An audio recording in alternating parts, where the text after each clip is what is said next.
My name's Steve Paulo, and I have a blog called Notes from the Cellar, notesfromthecellar.com. So yeah, that's who I am. I started blogging about lots of random topics as early as 2000, and nothing ever stuck. Like I never wanted to keep writing about things after like 2 or 3 months. It just got boring. But I always wanted to like write stuff, and I always liked kind of just the act of having something to write about off and on. So I decided to try wine last October, and just literally on a whim was like, well, I've written about baseball, and I've written about the Disney theme parks, and I've written about celebrities. Let's try wine, see if I can stick with that for a while. So it's only been, whatever that is, 9 months or so, but I didn't turn it off after 3, so I guess that's good. So that's why I'm doing it. I started drinking wine at the ripe old age of 19, and which is not entirely legal in this country, but that's okay because we all make mistakes. But seriously, I've always liked wine. At one time in my life, I liked really bad wine, and then I started drinking better wine and realizing, oh, that's good wine.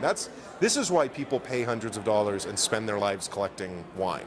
When you start having, when you start getting the opportunity to taste some things that are actually like really impressive. So probably in, something like 2005 or so, I really started getting into wine just as like a hobby of like doing a little collecting, trying to drink as much as I could, trying to drink as many different varieties as I could.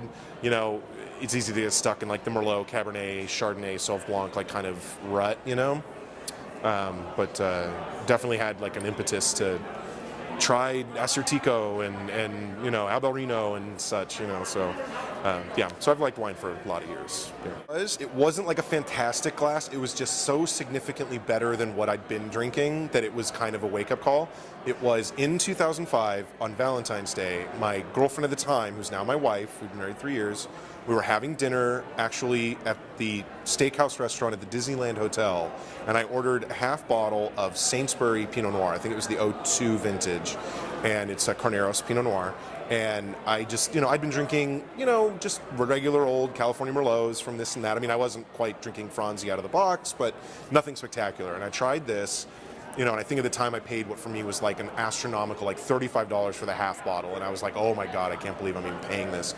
But it was incredible. It was layered, it was nuanced, it was like, it had all this kind of elements to it that were new and different and interesting. And that's when I went, that was probably the glass that made me go, okay, I kind of get it now. Like I see why people are way into wine, So came here wanting to take away and still haven't quite gotten there.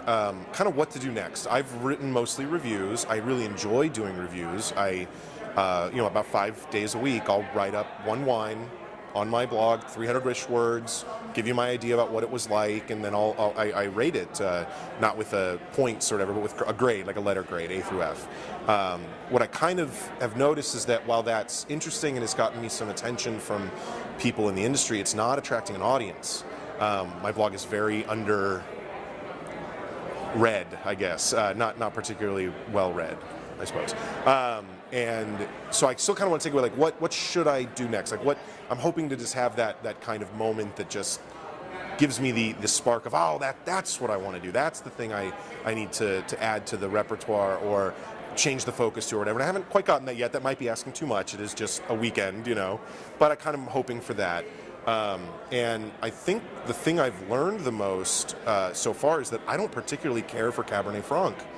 I used to think I liked it, but everybody here is crazy for Cab Franc, and every time I drink it I go, okay, a little bit like grilled green bell pepper, but I'm not sure it's the wine I like. And I guess it's just kind of those things where the more you taste, and especially as you branch out, not just varietals, but regions, you see kind of what are people doing with this wine, and everybody's, it's all personal taste, right? It's all, what do you like, what do I like, that's what matters.